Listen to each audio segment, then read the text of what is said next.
ശാലോം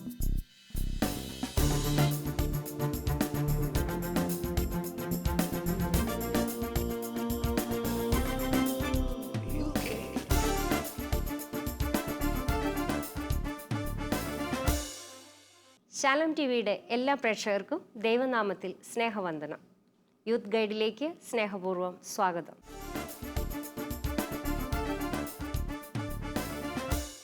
കാലത്തിൻ്റെ അടയാളങ്ങൾ തിരിച്ചറിയാനും വേണ്ടവിധം മാറ്റങ്ങൾ വരുത്തി അവയോട് പൊരുത്തപ്പെട്ട് ജീവിക്കാനും യൂത്ത് ഗൈഡ് സഹായകമാകുന്നു എന്നറിയുന്നതിൽ സന്തോഷമുണ്ട്. അതിനുദാഹരണമാണ് നമുക്ക് കിട്ടുന്ന കത്തുകൾ. ഈ കത്തുകൾക്ക് മറുപടി നൽകുന്നത് പ്രശസ്ത ഫാമിലി കൗൺസിലറായ ശ്രീമതി ഗ്രേസ് ലാലാണ്. മാഡത്തിന് ഈ പ്രോഗ്രാമിലേക്ക് സ്വാഗതം. നമ്മോടൊപ്പം Jesus youth national full timers പ്രോജക്റ്റിൻ്റെ കോർഡിനേറ്ററായ മിസ്റ്റർ റെജി ജെ കരോട്ട് കൂടെയുണ്ട്. സാറിനും സ്വാഗതം. മാഡം, ആദ്യത്തെ കത്ത് വായിക്കട്ടെ. ഞങ്ങളുടെ ഏക മകനാണ് അബി. അവൻ പഠിക്കാനും നൃത്തത്തിനും എല്ലാം ഭയങ്കര മിടുക്കനാണ്. +2 പഠിക്കുന്നു. കുറച്ചു നാളായി അവൻ ഒന്നിനും ഒരു ഉത്സാഹവുമില്ല. കഥ കടച്ച ഒരേ ഒരു ഇരിപ്പ്. ഞാൻ ശ്രദ്ധിക്കാൻ തുടങ്ങിയിട്ട് നാളുകളായി. ഞാൻ ഞെട്ടിപ്പോയി. അവനെ പഠിക്കാനും എല്ലാത്തിനും പ്രോത്സാഹിപ്പിക്കുന്ന ട്യൂഷൻ ടീച്ചറുമായി എപ്പോഴും ഫോണിൽ സംസാരിക്കുന്നു. 15,000 രൂപ വില വരുന്ന ഒരു ഫോൺ ടീച്ചർ ഗിഫ്റ്റ് കൊടുത്തതാണത്രേ. ടീച്ചറുമായി സ്കൈപ്പിൽ സംസാരിക്കുന്നത് ഒളിഞ്ഞിരുന്ന് ഞാൻ ശ്രദ്ധിച്ചു. ടീച്ചറിൻ്റെ ശരീരഭാഗങ്ങൾ അവൻ കാണിക്കുന്നു. ചക്കര ഉമ്മകൾ കൈമാറുന്നു. ഞങ്ങൾ അവനോട് ഫോൺ വാങ്ങി സ്കൂളിൽ വിട്ടില്ല. ഇപ്പോൾ അവന് ടീച്ചറില്ലാതെ ജീവിക്കാൻ വയ്യ. ഒരു ഭ്രാന്തനെ പോലെ പെരുമാറുന്നു. എന്ത് ചെയ്യണം? കുട്ടികളുടെ വളർച്ചയിൽ വരുന്ന ഒരു വലിയ പ്രശ്നം ഇതിനകത്തുണ്ട്. കാരണം അവൻ്റെ കൗമാരപ്രായത്തിലാണ്. +1 സ്റ്റുഡൻ്റാണ്. കൗമാരപ്രായത്തിലെത്തുമ്പോൾ കുട്ടികൾക്ക് പലതിനോടും അറ്റാച്ച്മെൻറ്റ്സ് ഉണ്ടാകും. അവന് ടീച്ചറിനോട് അറ്റാച്ച്മെൻറ്റ് തോന്നിയെന്ന് പറയുന്നത് ഒരുപക്ഷെ വേറൊരു പെൺകുട്ടിയോട് തോന്നേണ്ട ഒരു വികാരം ടീച്ചറിനോട് തോന്നുകയാണ്. അതിനകത്ത് ടീച്ചർ ശ്രദ്ധിക്കേണ്ട ഒരു കാര്യമുണ്ടായിരുന്നു. അവൻ്റെ വളർച്ചയുടെ പ്രായമാണ്. ഒരു പരിധിക്കപ്പുറം അവനെ സ്നേഹിക്കുകയോ അല്ലെ ഇഷ്ടപ്പെടുകയോ ചെയ്താൽ അവൻ്റെ ജീവിതത്തിൽ അത് താളം തെറ്റാനുള്ള കാരണമാകുമെന്ന് ടീച്ചർ വിചാരിക്കേണ്ടതായിരുന്നു. പക്ഷെ ഇവിടെ മാതാപിതാക്കളുടെ ഒരു ശ്രദ്ധക്കുറവ് എനിക്ക് തോന്നുന്നുണ്ട്. കാരണം ഇന്ന് കുട്ടികളെ പലപ്പോഴും ട്യൂഷൻ സെൻ്ററുകളിൽ അല്ലെ പല സ്ഥലത്തും പഠിക്കാൻ വിടുന്ന മാതാപിതാക്കൾ അറിയുന്നില്ല അവിടെ ഇങ്ങനെ പല അപകടങ്ങളും പതിയിരിപ്പുണ്ടെന്ന്. ഒത്തിരി അപകടങ്ങൾ പതിയിരിപ്പുണ്ട്. പിള്ളേരെന്തുകൊണ്ട് ലേറ്റ് ആവുന്നു, അല്ലെങ്കിൽ പിള്ളേരെന്തുകൊണ്ടാണ് കഥ അടച്ചിരിക്കുന്നത്, പിള്ളേരെന്തുകൊണ്ടാണ് കൂടുതൽ സമയം ഫോണിലോ അല്ലെങ്കിൽ എന്തിലോ ആരോടാണ് സംസാരിക്കുന്നത്, ഇതൊക്കെ മാതാപിതാക്കൾ ഒളിഞ്ഞിരുന്നല്ല നേരെ അവരോട് സംസാരിക്കുക. ഇതിപ്പോൾ ഒളിഞ്ഞിരുന്ന് അമ്മ ശ്രദ്ധിക്കുകയാണ്. അപ്പോൾ മാതാപിതാക്കളെ സംബന്ധിച്ചിടത്തോളം കുട്ടികളുമായിട്ടുള്ള അവരുടെ ബന്ധം അത് കുറച്ചും കൂടി ആഴത്തിലുള്ളതാണെങ്കിൽ ഈ കുട്ടിക്ക് അങ്ങനെ ഒരു ബന്ധത്തിലേക്ക് കടന്നു പോവില്ല. പിന്നെ അത് 2 കാര്യങ്ങളാണ്. ഒന്ന്, വളർച്ചയുടെ പ്രശ്നം. ഒരു ആണും പെണ്ണും അവരുടെ വളർച്ചയിൽ ബിറ്റ്വീൻ 13 ആൻഡ് ഒരു 21 അഡോളസൻറ്റ് സ്റ്റേജ്. ആ അഡോളസൻറ്റ് സ്റ്റേജിൽ അവരുടെ സെക്ഷുവാലിറ്റി ഡെവലപ്പ് ചെയ്യുന്ന സമയം. ഈ സെക്ഷുവാലിറ്റി ഡെവലപ്പ് ചെയ്യുന്ന സമയത്ത് പലതും കാണുവാനും കേൾക്കുവാനും പലതും അറിയുവാനും ഇവർക്ക് ആഗ്രഹം ഉണ്ടാകും. അപ്പോൾ ആ ആഗ്രഹങ്ങൾ പലപ്പോഴും സാധിക്കുന്നത് ടി-വിയിലൂടെയോ ഫേസ്ബുക്കിലൂടെയോ അല്ലെങ്കിൽ വേണ്ടാത്ത പല സംഭവങ്ങളുണ്ടല്ലോ, വാട്സാപ്പിൽ ഓരോരുത്തർ കൊടുക്കുന്ന ഇതിലൂടെയൊക്കെയാണ് പിള്ളേർ സാധിച്ചെടുക്കുന്നത്. പക്ഷെ ഇവിടെ ഈ കുട്ടിയെ സംബന്ധിച്ചിടത്തോളം ഇവന് ആ ടീച്ചർ ഒത്തിരി പ്രോത്സാഹനം കൊടുത്തിരുന്നത് കൊണ്ട് ടീച്ചറിനോട് കൂടുതൽ അറ്റാച്ച്മെൻറ്റ് അവന് തോന്നി. അവന് ഡാൻസ് ചെയ്യുന്നുണ്ട്, പാട്ട് പാടുന്നുണ്ട്, അവൻ എല്ലാത്തിനും മിടുക്കനാണ്, ഓളിനോളാന്ന് പറയുന്നുണ്ട്. ട്യൂഷൻ സെൻ്ററിൽ മാത്രമല്ല സ്കൂളുകളിലും ഇതെല്ലാം നടക്കുന്നുണ്ട്. ചിലപ്പോൾ ടീച്ചേഴ്സിനോട് ഒരു മദർലി അഫെക്ഷൻ തോന്നുന്നവരുണ്ട്, ഫ്രണ്ട്ലി അഫെക്ഷൻ തോന്നുന്നവരുണ്ട്. പിന്നെ കാമുകിയോടുള്ള, ഇവിടെ ഇപ്പോൾ കാമുകിയോടുള്ള ഒരു ഇഷ്ടമാണ് അവന് തോന്നിയത്. അതെന്തുകൊണ്ടാണ് ടീച്ചറിന് തിരിച്ചറിയാൻ പറ്റിയില്ല. അത് ടീച്ചറും പർപ്പസ്ഫുള്ളി അത് എൻജോയ് ചെയ്യുകയായിരുന്നിരിക്കണം. അത് എൻജോയ് ചെയ്യുന്നതുകൊണ്ടാണ് ഒരു 15,000 രൂപ വില വരുന്ന ഒരു ഫോണ് ഒരു ടീച്ചർ ഒരു സ്റ്റുഡൻറ്റിന് സമ്മാനം കൊടുക്കേണ്ട കാര്യമില്ല. കാരണം സ്കൂളുകളിൽ മുഴുവൻ ഇത് ഉപയോഗിക്കരുതെന്നും കുട്ടികൾ ഉപയോഗിക്കാൻ പാടില്ല എന്നും ക്ലാസ് കൊടുക്കുന്നവരാണ് ടീച്ചേഴ്സ്. ആ ടീച്ചേഴ്സ് തന്നെ ഒരെണ്ണം, അതിലൊരു ടീച്ചർ തന്നെ കുട്ടിക്ക് ഇത് മേടിച്ചു കൊടുത്തു എന്ന് പറയുമ്പോൾ അതിനകത്തൊരു അപാകതയുണ്ടല്ലോ. അപ്പം ഈ ഫോൺ ആദ്യം കണ്ട ദിവസം തന്നെ പാരൻസ് ചെയ്യേണ്ടത് അത് മേടിച്ച് തിരിച്ച് ടീച്ചറിൻ്റെ കയ്യിൽ കൊണ്ട് കൊടുക്കണമായിരുന്നു. ടീച്ചർ, എൻ്റെ മകൻ ഇത് വേണ്ട, വേണമെങ്കിൽ ഞങ്ങൾ വാങ്ങിച്ചു കൊടുക്കുമായിരുന്നു. ഞങ്ങൾ വാങ്ങിച്ചു കൊടുക്കാത്തത് അവൻ്റെ പഠിത്തത്തിലുള്ള ശ്രദ്ധ തിരിഞ്ഞു പോകാതിരിക്കാൻ വേണ്ടി. ടീച്ചറിനെ ഞങ്ങൾ അപ്രീഷിയേറ്റ് ചെയ്യുന്നു. ടീച്ചർ വാങ്ങിച്ചു കൊടുത്തതിന് വിരോധമൊന്നുമില്ല. പക്ഷെ ഈ സാധനം ഇപ്പം വേണ്ട അവന്. അത് ടീച്ചർ ഒന്നും വിചാരിക്കേണ്ട എന്ന് പറഞ്ഞ് തിരിച്ചു കൊടുത്തിരുന്നെങ്കിൽ ഇത് ഇത്രയും കുഴപ്പത്തിലേക്ക് വരത്തില്ലായിരുന്നു. അത് ഒന്നാമത് അവർ ചെയ്യാഞ്ഞ ഒരു കാര്യമാണ്. പിന്നെ രണ്ടാമത്തെ കാര്യം, ഈ പ്രായത്തിലുള്ള പിള്ളേർ പെട്ടെന്ന് ചൂടാവും, പെട്ടെന്ന് ദേഷ്യം വരും, അവർ പെട്ടെന്ന് പൊട്ടിത്തെറിക്കും. ഒന്ന് പറഞ്ഞ് രണ്ടാമത്തേന് അവരെല്ലാം എറിഞ്ഞുടയ്ക്കുക, നശിപ്പിക്കുക, അങ്ങനെയുള്ള സംഭവങ്ങളൊക്കെ ചെയ്യും. അപ്പോൾ മാതാപിതാക്കൾക്ക് മക്കളെ പേടിയായി പ്രായത്തിൽ. എനിക്ക് തോന്നുന്നു ഈ അമ്മയ്ക്കും അപ്പനും കൂടെ ഒരു മോനേ ഉള്ളൂ. അപ്പോൾ ഒരു പക്ഷേ മാതാപിതാക്കൾ അവനെ ഭയപ്പെട്ടിരുന്നിരിക്കാം. വഴക്ക് പറയാൻ പേടി, തല്ലാൻ പേടി, പിള്ളേർ വല്ലതും കാണിച്ചാലോ, ഇവൻ വല്ലതും കാണിച്ചാലോ, അങ്ങനെയുള്ള ഭയത്തിൽ ഇവനെ വഴക്ക് പറയാനും തല്ലാനും അവർ ഭയപ്പെട്ടിരുന്നിരിക്കാം. അതുകൊണ്ട് തന്നെ അതിൻ്റെ മാക്സിമം ലെവൽ വരെ അതങ്ങ് പോയി. അവൻ കഥ കടച്ചിരിക്കുന്നു, അവൻ പലതും വേണ്ടാത്ത കാണുന്നു, അമ്മ പാത്തിരുന്ന് ഒളിഞ്ഞു കാണുന്നു. സ്കൈപ്പിൽ ഒരു ടീച്ചർ വേണ്ടാത്ത കാര്യങ്ങൾ ഒരു കൊച്ചിനോട്, ഇപ്പോൾ ഒരു സ്റ്റുഡൻറ്റിന് ചക്കരയും എന്നും കൈമാറേണ്ട കാര്യമില്ല. ഇതിനകത്ത് അത് കാണുമ്പോഴാണ് അമ്മ ഭയങ്കര പ്രശ്നത്തിലേക്ക് വരുന്നത്. ഇപ്പം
പഠിക്കുന്ന ഒരു കാര്യമായിരുന്നു. ഒരു പരിധിക്കപ്പുറം നമ്മൾ ഇപ്പോൾ ഒരു കൗൺസിലിങ്ങിന് വരുന്ന ഒരാളോട് പോലും ഞങ്ങൾ ഒരു പരിധിക്കപ്പുറം ബന്ധം ഉണ്ടാക്കത്തില്ല.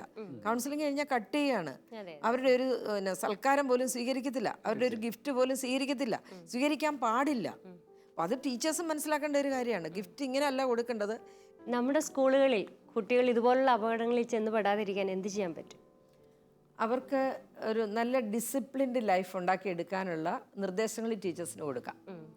അവർ എപ്പോൾ വീട്ടിൽ നിന്ന് ഇറങ്ങുന്നു, അവർ എവിടെയൊക്കെ പോകുന്നു, ഇനി ട്യൂഷൻ എന്തുകൊണ്ട് കൊച്ചു സ്കൂളിന് വെളിയിൽ ഒരു ട്യൂഷന് പോകുന്നു, അപ്പോൾ ആ വിഷയം പഠിപ്പിക്കുന്ന ടീച്ചേഴ്സിന് അത് കുട്ടികൾക്ക് മനസ്സിലാവുന്നില്ലെങ്കിൽ അതുകൊണ്ടാണ് കൊച്ചു ട്യൂഷന് പോകുന്നത്. അപ്പോൾ ആരൊക്കെ ട്യൂഷന് പോകുന്നു, എന്തിനു പോകുന്നു, അവർ എത്ര സമയം അവിടെ സ്പെൻഡ് ചെയ്യുന്നു, അതിനെക്കുറിച്ചൊരു കൃത്യമായ ഒരു കാഴ്ചപ്പാട് ഒരു ടീച്ചറിന് ഉണ്ടാക്കിയെടുക്കാം. അപ്പം അങ്ങനെയുള്ള കുട്ടികളെ വിളിച്ച് പ്രത്യേകം നമ്മൾക്കിപ്പോൾ സ്കൂളിലൊക്കെ തന്നെ പ്രത്യേകം പഠിപ്പിക്കാനൊരു സൗകര്യം ഉണ്ടാക്കി കൊടുക്കാം. പിന്നെ ഇവർക്ക് ക്ലാസ്സുകൾ കൊടുക്കാം അവരുടെ പ്രായത്തിനനുസരിച്ചുള്ള. ഞാൻ പറയുന്നത് ഒരു ടീച്ചർ രാവിലെ പിന്നെ ക്ലാസ്സിൽ വന്നാൽ 45 മിനിറ്റ്സ് അല്ലെങ്കിൽ നിങ്ങൾക്ക് 50 മിനിറ്റ്സ് ഉണ്ടെങ്കിൽ അത് 5 മിനിറ്റ്സ് അവർക്ക് ഒരു മോറൽ ഇൻസ്ട്രക്ഷൻ കൊടുക്കാം. ഒന്നിൽ ക്ലാസ് വൈൻഡപ്പ് ചെയ്യുമ്പോൾ അല്ലെ ക്ലാസ് ഓപ്പൺ ചെയ്യുമ്പോൾ അത് കൊടുക്കാം. അപ്പോൾ കുട്ടികൾക്ക് ടീച്ചേഴ്സിനോട് നിന്നും കിട്ടുന്ന നല്ല നല്ല വാല്യൂ എഡ്യൂക്കേഷൻ, നമ്മൾ ആ ഒരു സംഭവം അത് കൊടുത്താൽ ഇത്തരം അപകടങ്ങളിൽ നമ്മുടെ പിള്ളേരെ രക്ഷിക്കാനാവും. പിന്നെ പേരൻസുമായിട്ട് ടീച്ചേഴ്സ് നല്ല ബന്ധം ഉണ്ടാവണം. പാരൻസിന് പിന്നെ കുട്ടിയെക്കുറിച്ചുള്ള ഒരു അത്യാവശ്യം വേണ്ട വിവരം കൊടുക്കാൻ ടീച്ചർ ബാധ്യസ്ഥയാണ്. ടീച്ചേഴ്സ് പേരൻസിനെ കൂടെ വിളിക്കുകയും കാര്യങ്ങൾ പറയുകയും ക്ലാസ് മീറ്റിംഗ്സ് സംഘടിപ്പിക്കുകയും ഒക്കെ ചെയ്യുകയാണെങ്കിൽ, എല്ലായിടത്തും തന്നെ ഇങ്ങനെയൊക്കെ ഉണ്ട് കേട്ടോ, ഇല്ലെന്ന് പറയുന്നില്ല. എന്നാൽ അങ്ങനെ ഉണ്ടെങ്കിൽ തീർച്ചയായിട്ടും 3 കാര്യങ്ങളാണ്. ഒന്ന്, അധ്യാപകരും വിദ്യാർത്ഥികളും പേരൻസും തമ്മിലുള്ള ബന്ധത്തിൽ നിന്നാണ് നല്ല എഡ്യൂക്കേഷൻ ഉണ്ടാവുക, നല്ല തലമുറ ഉണ്ടാവുക. ഇപ്പോൾ കുട്ടികൾ സ്കൂളിൽ വന്ന് കുഴപ്പം കാണിച്ചാൽ ടീച്ചേഴ്സ് പറയും അതെ വീട്ടിൽ നിന്ന് പഠിച്ചുകൊണ്ട് വരുന്ന, വീട്ടിൽ വന്ന് കുഴപ്പം കാണിച്ചാൽ പറയും സ്കൂളിൽ നിന്ന് പഠിച്ചുകൊണ്ട് വന്ന. അപ്പോൾ സത്യത്തിൽ കുട്ടികൾ ഇത് എവിടുന്നാണ് പഠിക്കുന്നത്? അപ്പം അതുകൊണ്ട് 3 പേരും തമ്മിലുള്ള ദൃഢമായ ഒരു ബന്ധം ഉണ്ടാക്കിയെടുത്താൽ കുട്ടികൾക്ക് തീർച്ചയായിട്ടും നല്ല വഴികാട്ടിയാവാൻ പാരൻസിനും ടീച്ചേഴ്സിനും പറ്റും. അങ്ങനെ കാരണം ആ പ്രായത്തിൽ അവർക്ക് അറിവില്ല, നമ്മൾ കൊടുക്കുന്നതാണ് അവരുടെ അറിവ്. സാറിന് എന്ത് സൊല്യൂഷനാണ് നിർദ്ദേശിക്കാനുള്ളത്? സ്കൂളിലെ എല്ലാ അധ്യാപകരും കുട്ടികളുടെ കാര്യത്തിൽ ഇത്രയും ശ്രദ്ധിക്കണമെന്ന് പറയുന്നത് അത്ര അങ്ങനെ നടക്കുന്നൊരു കാര്യമല്ല. ഇപ്പോൾ 50 അധ്യാപകരുള്ള ഒരു സ്കൂളിലെ എല്ലാവരും ഇത്തരത്തിലുള്ള കുട്ടികളെ കണ്ടെത്തി ചെയ്യണമെന്ന് പറയുന്നത് ശരിയാവില്ല, അവർക്ക് പറ്റില്ല. പക്ഷേ ഇതിനായിട്ട് തന്നെ താല്പര്യമുള്ള അല്ലെങ്കിൽ ഇത്തരത്തിൽ കുറച്ചും കൂടി കുട്ടികളുടെ കാര്യത്തിൽ ഇൻവോൾവ് ആകാൻ താല്പര്യമുള്ള അധ്യാപകർ കാണും. അത്തരത്തിലുള്ള അധ്യാപകരുടെ ഒരു കൂട്ടായ്മ, ഒരു 4, 5, 6 പേരുടെ ഒരു ടീമായിട്ട് വർക്ക് ചെയ്യുകയാണെങ്കിൽ അവർ ഒരുമിച്ച് കാര്യങ്ങൾ പഠിക്കുകയും ഇത്തരത്തിലുള്ള കാര്യങ്ങളെക്കുറിച്ച് കൂടുതൽ അന്വേഷിക്കുകയും അതുപോലെ തന്നെ അവരുടെ അടുത്ത് കുട്ടിക്ക് ഷെയർ ചെയ്താൽ ഒരു തരത്തിലും കുട്ടി ഷെയർ ചെയ്ത കാര്യം പുറത്തു പോകില്ല എന്നുള്ളൊരു ഉറപ്പ് അവർക്ക് കിട്ടത്തക്ക രീതിയിലുള്ള ഒരു നല്ല ബന്ധം ഇത്തരത്തിലുള്ള കുട്ടികൾ എന്തായാലും സ്കൂളിൽ എല്ലാ അക്കാദമികളിലും പലതരത്തിലുള്ള പ്രശ്നങ്ങളിലൂടെ വരുന്നവരുണ്ടാകും. അവരെ കാണാനും അവരോടൊപ്പം സമയം സ്പെൻഡ് ചെയ്യാനും സാധാരണ 10 to 4 ചെയ്യുന്ന ജോലിക്ക് അപ്പുറത്ത് ഒരു എക്സ്ട്രാ മൈൽ ചെയ്യാൻ ഇപ്പോൾ സമരക്കാരൻ അവസാനം ഇനി ഇതിനപ്പുറത്തേക്ക് എന്താണ് ഞാൻ ചെയ്യേണ്ടത്, അത് ഞാൻ തിരിച്ചു വരുമ്പോൾ ചെയ്തു കൊള്ളാൻ പറഞ്ഞ ആ ഒരു മനോഭാവം അധ്യാപകനെടുത്താൽ അങ്ങനത്തെ ഒരു എക്സ്ട്രാ മൈൽ 10 to 4 ചെയ്യാവുന്ന പണി ചെയ്ത് തീർക്കാൻ എല്ലാ അധ്യാപകരും റെഡിയായിരിക്കും. പക്ഷെ അതിനപ്പുറത്ത് ഇത്തരത്തിലുള്ള കുട്ടികളുടെ വീടുകളിൽ പോകാനും അവരുടെ കൂടെ ഇരിക്കാനും കുറച്ചുകൂടി സമയം സ്പെൻഡ് ചെയ്യാനും ഒരുപക്ഷെ അവർക്ക് ഇവരുടെ പിടിയിൽ നിന്ന് അല്പം കൂടി ഒരു കൗൺസിലിംഗ്, വേറെ രീതിയിലുള്ള കൗൺസിലിംഗ് ആവശ്യമാണെങ്കിൽ അത്തരത്തിൽ കൗൺസിലിങ്ങോ ട്രീറ്റ്മെൻറ്റോ ഏത് ലെവലിലാണ് വേണ്ടത് അത്തരത്തിൽ കൊടുക്കാൻ പറ്റുന്ന ഒരു ടീമിനെ സ്കൂളിൽ ഫോം ചെയ്യുകയും ആ ടീമിലൂടെ കുറച്ചും കൂടി കോൺഫിഡൻഷ്യലായിട്ട് ഇക്കാര്യങ്ങൾ ചെയ്യുകയാണെങ്കിൽ എളുപ്പമായി. അല്ലാതെ 50 ടീച്ചേഴ്സ് അല്ലെങ്കിൽ സ്കൂളിലുള്ള മുഴുവൻ ടീച്ചേഴ്സ് ഇക്കാര്യത്തിൽ ഇടപെടണമെന്ന് മാനേജ്മെൻറ്റോ ഹെഡ് മാസ്റ്ററോ പറഞ്ഞാൽ അതിന് പരിമിതികളുണ്ട്. കാരണം എല്ലാ അധ്യാപകർക്കും ഇത്തരത്തിലുള്ള ലിസണിങ് കപ്പാസിറ്റീസ് ഉണ്ടാവില്ല, എക്സ്പീരിയൻസസ് ഉണ്ടാവില്ല, ഒരുപക്ഷെ താല്പര്യം ഉണ്ടാവില്ല, ഇത്തരം കേസുകൾ കേൾക്കാൻ പോലും ഇഷ്ടമില്ലാത്തവരുണ്ടാകും. അവരുടെ സബ്ജക്റ്റിൽ വളരെ നല്ല മിടുക്കരായിരിക്കാം, പക്ഷേ ഇത്തരത്തിലുള്ള കാര്യങ്ങളോട് അവർക്ക് താല്പര്യം ഉണ്ടാവില്ല. അപ്പോൾ അവരെ നമ്മൾ ഒരുപാട് കമ്പൽ ചെയ്യുന്നതിൽ കാര്യമില്ല, അപ്പം അത് ചെയ്യുകയില്ല. അപ്പോൾ ഇതുകൊണ്ട് ഇത്തരത്തിലുള്ള ഒരു ടീമിനെ ഓരോ സ്കൂളുകളിലും ഉണ്ടെങ്കിൽ അവരുടെ അടുത്ത് കുട്ടികൾക്ക് സ്വാതന്ത്ര്യവും കുട്ടികൾക്ക് അവരുടെ അടുത്ത് സ്വാതന്ത്ര്യവും അത് ഈ നേരത്തെ മാം സൂചിപ്പിച്ചതുപോലെ തന്നെ നല്ല ഒരു എന്താ പറയുക വിശ്വസ്തതയുള്ള നല്ലൊരു കൂട്ടായ്മയുള്ള തരത്തിലാണെങ്കിൽ അത് ദൈവികമായ ടീച്ചിങ്ങിൻ്റെ ആ ഒരു ഡിവോഷണലായിട്ടുള്ള ഡിവൈനായിട്ടുള്ള ടീച്ചിങ് പ്രൊഫഷൻ ഒരിക്കൽ കൂടി എംഫസൈസ് ചെയ്യുന്ന നല്ലൊരു തലമുറയെ വാർത്തെടുക്കാൻ ഈ അധ്യാപകന് പറ്റും. അപ്പോൾ ഇത് ആ ഒരു ലെവലിലേക്ക് അത്രയും ഒരു ഡിവൈൻ ലുക്കോടുകൂടെ കാണാനും കേൾക്കുവാനും അറിയുവാനും അറിയിക്കുവാനുമുള്ള നല്ല മനോഭാവം അധ്യാപകരിൽ വളർത്തിക്കൊണ്ട് വരേണ്ടത് അത്യാവശ്യമാണ്. അത് സ്കൂളുകളിൽ കൗൺസിലിങ്ങിനോ അല്ലെങ്കിൽ ഗൈഡൻസിനോ എന്ത് പേരാണ് ആവശ്യം അത് കൊടുക്കുക. അത്തരത്തിലുള്ള പരമാവധി സഹായങ്ങൾ സ്കൂളിൽ എമ്പാടും ഉണ്ടാകട്ടെ എന്നുള്ളൊരു ആഗ്രഹമാണ് എൻ്റെ മനസ്സിലുള്ളത്. നമുക്ക് അടുത്ത കത്തിലേക്ക് പോകാം. ഞാനൊരു ഗവൺമെൻറ് ഉദ്യോഗസ്ഥയാണ്. ഭർത്താവ് ഒരു ബിസിനസ്സുകാരനും. 2 കുട്ടികൾ, മോളും മോനും. അവർ തമ്മിൽ 6 വയസ്സിൻ്റെ വ്യത്യാസമുണ്ട്. മോളാണ് മൂത്തത്. അവൾ ഭയങ്കര കുറുമ്പിയാണ്. മോനുണ്ടായ ശേഷം അവൾക്ക് ദേഷ്യം കൂടിയിരിക്കുന്നു. അവനെ ഇഷ്ടമല്ല. ഞങ്ങൾക്ക് അവനോടാണ് ഇഷ്ടമെന്നും അവനെ കൊല്ലുമെന്നും പറയും. സ്കൂളിൽ പോയാലും അവനെ ശ്രദ്ധിക്കത്തില്ല. ഒരുമിച്ച് കിടക്കില്ല. എനിക്ക് ഇവളുടെ ഈ പ്രകൃതം ഭയമുണ്ടാക്കുന്നു. എന്ത് ചെയ്യണം? അത് സാധാരണ സിബ്ലിങ്സ് റൈവൽറി, അത് സാധാരണ നമ്മൾ കണ്ടുവരുന്ന ഒരു കാര്യമാണ്. അതിനകത്ത് 2 കാരണമാണ്. ഒന്ന്, കുട്ടികൾ തമ്മിലുള്ള ഏജ് ഡിഫറൻസ്. അത് ഇപ്പോൾ 6 വയസ്സ് ഡിഫറൻസ് ഉണ്ട്. അതൊരു കാരണം.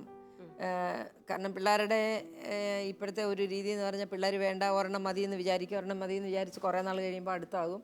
അപ്പോൾ ഈ അമ്മ ആ മൂത്ത കുട്ടിയെ, രണ്ടാമത്തെ കുട്ടിയെ സ്വീകരിക്കാൻ ഒരുക്കിയിട്ടുണ്ടാവില്ല. അപ്പോൾ ഒരു അമ്മ പ്രഗ്നൻ്റ് ആകുമ്പോൾ, രണ്ടാമത്തെ കൊച്ചിനെ പ്രഗ്നൻ്റ് ആകുമ്പോൾ അമ്മയ്ക്ക് ചെയ്യാൻ പറ്റുന്ന ഒരു കാര്യമുണ്ട്. ആ പ്രഗ്നൻസി തൊട്ട് മൂത്ത കുട്ടിയോട് പറഞ്ഞു കൊടുക്കാം, നിനക്കൊരു അനിയനോ അനിയത്തിയോ വരുന്നു, അത് ഈശോ തരുന്നതാണ്. ആരാന്ന് നമുക്കറിയില്ല. നിനക്ക് എന്താണോ വേണ്ടത് നീ അത് ഈശോയോട് പ്രാർത്ഥിക്കുക. ഈ കുട്ടിയെ വയറെ കൈവച്ച് പ്രാർത്ഥിക്കാനും ഈ കൊച്ചിൻ്റെ അനക്കങ്ങളും കൊച്ചിൻ്റെ ഓരോ മൂമെൻസും ഒക്കെ ഈ മൂത്ത കുട്ടിയെ അമ്മ പരിശീലിപ്പിച്ചു കൊണ്ടുവന്നാൽ ഇളയ കൊച്ചിനെ സ്വീകരിക്കാനായിട്ട് മൂത്ത കൊച്ചു പ്രാപ്തയാണ്. അപ്പം അങ്ങനെ വരുമ്പോൾ ഭയങ്കര കരുതലോടെ പ്രതീക്ഷയോടെ ഈ കൊച്ച് കാത്തിരിക്കുകയും സ്വീകരിക്കുകയും ചെയ്യും. ഇത് ഉള്ളൊരു കുഴപ്പം എന്താണെന്ന് വെച്ചാൽ അമ്മ ഒരു പക്ഷേ ഇതൊന്നും പറഞ്ഞിട്ടുണ്ടാവില്ല കൊച്ചിനോട്. അപ്പോൾ രണ്ടാമത്തെ ആൾ ഇങ്ങോട്ട് വരുമ്പോൾ അവിടെ വേറെ കുറച്ച് പേരുണ്ട്. അപ്പോൾ അവർ ഈ കൊച്ചിനോട് പറയും, ആണ്ടേ പുതിയ ആൾ വന്നു, അമ്മയ്ക്ക് പുതിയ കൊച്ചിനെ കിട്ടി, ഇനി നിന്നെ വേണ്ട അമ്മയ്ക്ക്, ഇനി നിന്നെ അമ്മയ്ക്ക് വേണ്ട, കണ്ടില്ല. അപ്പോൾ ഈ കൊച്ചു നോക്കുമ്പോഴും അങ്ങനെ തന്നെയാണ് സംഭവിക്കുന്നത്. അമ്മ അതിന് പാല് കൊടുക്കുന്നു, അമ്മ അത് കരയുമ്പോൾ എടുത്തുകൊണ്ട് നടക്കുന്നു, അമ്മ അതിനെ കുളിപ്പിക്കുന്നു. അമ്മയുടെ ശ്രദ്ധ മുഴുവൻ ഈ കൊച്ചില്ല. ഈ കൊച്ചു ഓട്ടോമാറ്റിക്കായിട്ട് ഈ കൊച്ച് അതിനെ തൊടാൻ ചെല്ലുമ്പോൾ തൊടരുത്, കൊച്ചുണരും, തൊടരുത്. അതിന് ചിലപ്പോൾ അത് പിന്നെ ദേഷ്യം വല്ല കുറുമ്പൊക്കെ കാണിക്കുക. അങ്ങനെയാണ് അവൾ കുറുമ്പിയായി പോകുന്നത്. രണ്ടാമത്തെ ആളോട് അവൾക്ക് കുശുമ്പ് വരിക. കാരണം ഞാനൊരു രാജ്ഞിയായിരുന്നു, ഇവിടെ ഒരു രാജകുമാരിയായിരുന്നു. എൻ്റെ സാമ്രാജ്യത്തിലേക്ക് വേറൊരുത്തം വന്നിരിക്കുക. ഓട്ടോമാറ്റിക്കായിട്ട് അവനെ ഇടിച്ച് താഴെ ഇടണം. എൻ്റെ സാമ്രാജ്യം പോവല്ലേ. അപ്പം ആ സാമ്രാജ്യം സ്ഥാപിച്ചെടുക്കാനുള്ള അവളുടെ വ്യഗ്രതയിലാണ് അവൾ ഈ രണ്ടാമത്തെ കുട്ടിയോട് ഇത് കാണിക്കുന്നത്. അമ്മയ്ക്ക് ചെയ്യാൻ പറ്റുന്ന ഒരു കാര്യം ഇതാണ്, നിങ്ങൾ എങ്ങനെയാണ് ഒരു കുഞ്ഞ് ലോകത്തിലേക്ക് വരാൻ ഈശോ അനുവദിക്കുന്നതെന്നും എന്തിനാണ് നമുക്ക് സഹോദരങ്ങളെ തരുന്നതെന്നും കൊച്ചിനെ മനസ്സിലാക്കണം. കാരണം അമ്മയും അപ്പനും പ്രായമാകും. അപ്പോൾ ഞങ്ങൾ പോയി കഴിയുമ്പോൾ മോന് കൂട്ടായിട്ടുള്ളത് ഈ കൂട്ടം മാത്രമായിരിക്കും. നിന്നെ കല്യാണം കഴിപ്പിച്ചയച്ചാൽ നിന്നെ അന്വേഷിച്ച് വരാൻ ഇവനെ കാണത്തുള്ളൂ. അല്ലെങ്കിൽ നിങ്ങൾ തമ്മിലാണ് കൂടുതൽ കാര്യങ്ങൾ ചെയ്യേണ്ടി വരുന്നതെന്ന് ഈ അമ്മയ്ക്ക് ഇടയ്ക്കിടയ്ക്ക് പറഞ്ഞു കൊടുക്കുക. പിന്നെ മൂത്ത കുട്ടിയെ ഇളയ കുട്ടിയുടെ കാര്യങ്ങൾ ചെയ്യാൻ ഉത്തരവാദിത്വം കൊടുക്കുക. വളരെ പ്രധാനപ്പെട്ട ഒരു കാര്യമാണ്. അതായത് കുളിപ്പിക്കാൻ സോപ്പെടുത്തോണ്ടോ, തോർത്തെടുത്തോണ്ടോ, 6 വയസ്സ് വ്യത്യാസമുണ്ട്. അവളെ കൊണ്ട് ഒത്തിരി കാര്യങ്ങൾ ചെയ്യിക്കാം. ഉടുപ്പെടുത്തോണ്ടോ, മോൻ ഉടുപ്പിടിപ്പിക്കുക, മോൻ പൗഡർ ഇടിപ്പിക്കുക, അങ്ങനെ കൊച്ചു കൊച്ചു കാര്യങ്ങൾ ചെയ്യാം. ഇനിയിപ്പോൾ ഇച്ചിരി വലുതായി എന്ന് തോന്നുന്നു, സ്കൂളിൽ പോകാൻ പാടില്ല, കയ്യെ പിടിച്ചോണ്ട് പോകാൻ, റോഡ് ക്രോസ് ചെയ്യാൻ മോൻ വേണം സഹായിക്കാൻ. സ്കൂളിൽ ചെല്ലുമ്പോൾ അനിയനുണ്ടോ എന്ന് നോക്കണം കേട്ടോ, ക്ലാസ്സിൽ പോയി നോക്കണം കേട്ടോ, ചേച്ചിയുടെ കടമയാണ്. അങ്ങനെ പറഞ്ഞു കൊടുത്താൽ അവർ വളരെ ഭംഗിയായിട്ട് ചെയ്യും.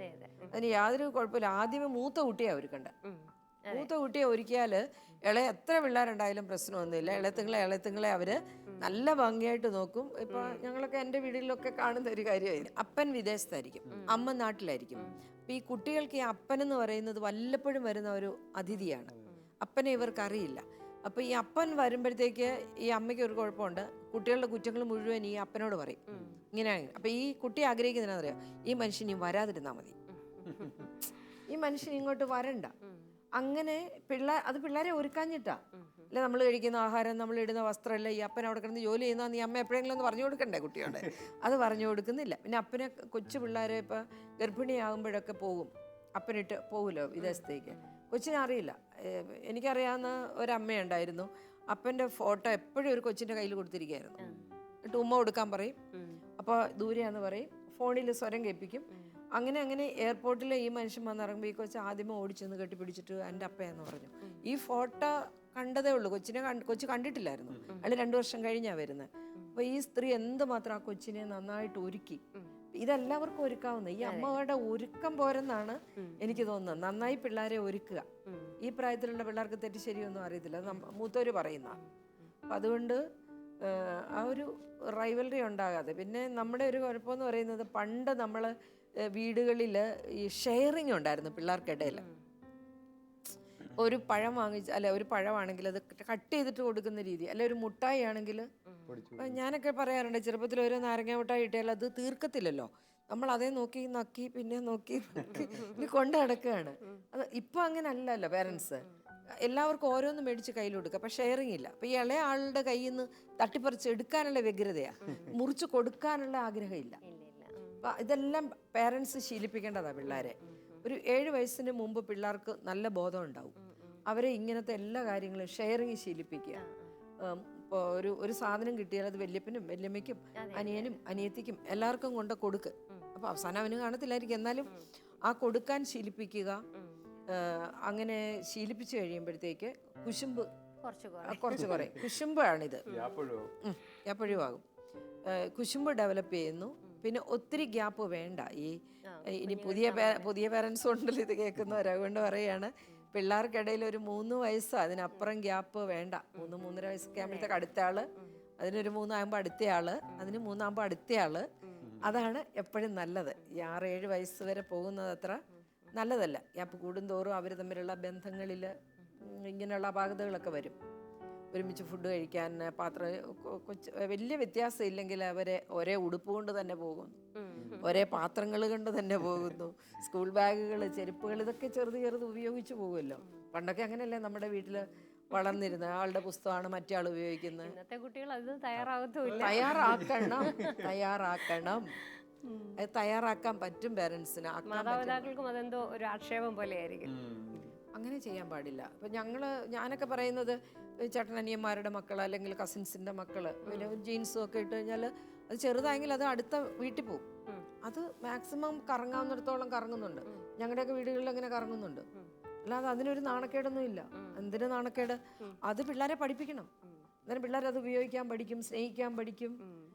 പിള്ളേർ കുറച്ചും കൂടി കാര്യഗൗരവമുള്ളവരാകും. വീട്ടിൽ ജോലികൾ ചെയ്യുമ്പോഴും അതുപോലെ തന്നെയാണ്. ഇളയ ആൾക്ക് വേണ്ടി എന്തെങ്കിലും ചെയ്യാൻ മൂത്തയാളെ നമുക്ക് പ്രാപ്തരാക്കാം. ജോലി ഡിവൈഡ് ചെയ്ത് കൊടുക്കാം. ഒരു 3-ാം ക്ലാസ് 4-ാം ക്ലാസ് ആകുന്ന കുട്ടിയെ കൊണ്ട് പെരയ്ക്കാൻ തോപ്പിക്കാം, അത്യാവശ്യം പാത്രം കഴിക്കാം, അത്യാവശ്യം മേശ ക്ലീൻ ചെയ്യിക്കാം, എല്ലാം തന്നെ ചെയ്യിക്കാൻ പറ്റും. അത് എനിക്കറിയാം, ചെയ്യിക്കാൻ പറ്റും. ഓപ്പോസിറ്റ് സെക്സിലുള്ള കുട്ടികളാണ്, എന്നിട്ട് പോലും ഈ പ്രശ്നങ്ങളുണ്ടാകും. ഓപ്പോസിറ്റ് സെക്സ് തമ്മിൽ അവർ ശരിക്കും കൂടുതൽ സ്നേഹം വരേണ്ടതാണ്. സാറിന് 4 ആൺകുട്ടികളാണെന്ന് തോന്നുന്നു. അവിടെ ഇങ്ങനെയുള്ള വല്ല പ്രശ്നങ്ങളും ഉണ്ടാകാറുണ്ടോ? അല്ല, പ്രശ്നങ്ങൾ ഉണ്ടാകാത്തതല്ല പ്രശ്നം. എല്ലാവരും വഴക്കുണ്ടാക്കണമെന്ന് ഞാനും പറയുന്നത്.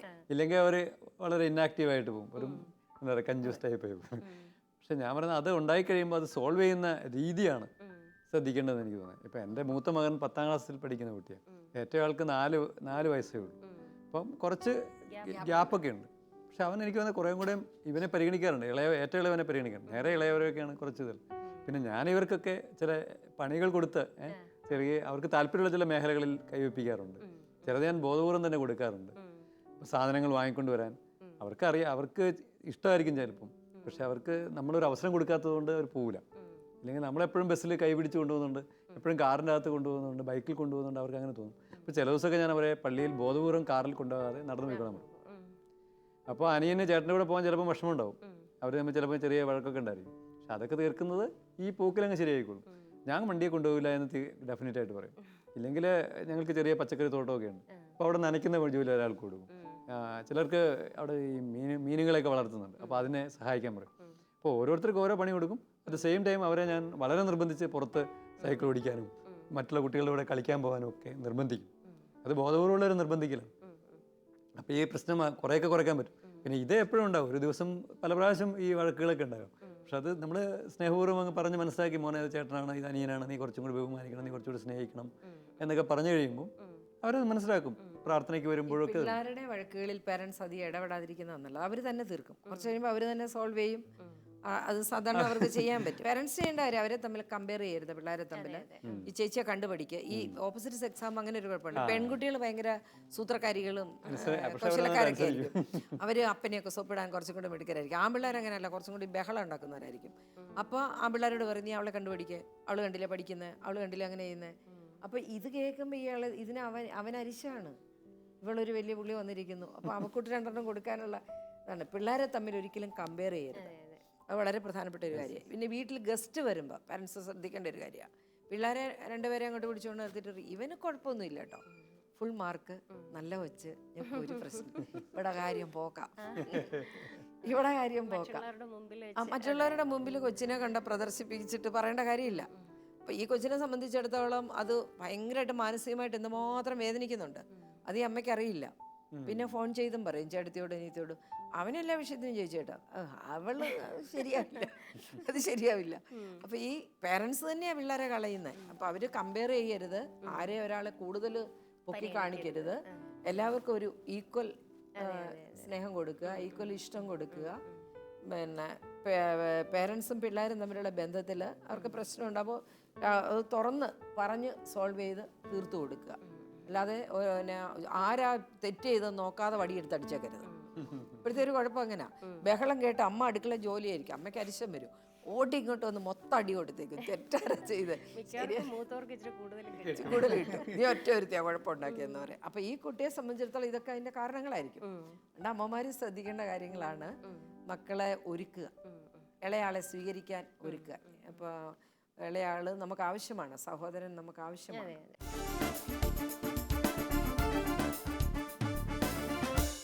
കുടുംബത്തിൽ കുട്ടികളെ വളർത്തുമ്പോഴും മാതാപിതാക്കൾ ഒത്തിരി ശ്രദ്ധിക്കേണ്ടതുണ്ട്. അവർക്ക് അവരുടെ പ്രാധാന്യം ആ കുടുംബത്തിൽ എന്താണെന്ന് മനസ്സിലാക്കി കൊടുക്കുക. നിങ്ങളുടെ വിലയേറിയ അഭിപ്രായങ്ങളും നിർദ്ദേശങ്ങളും പ്രശ്നങ്ങളുണ്ടെങ്കിൽ അവയും ഞങ്ങൾക്ക് എഴുതാൻ മറക്കരുത്. അറിയിക്കേണ്ട വിലാസം: the producer, youth guide, Shalom TV, Peruvannamuzhi PO, Kozhikode. വീണ്ടും നമുക്ക് അടുത്ത ആഴ്ച കാണാം. അതുവരേക്കും നന്ദി.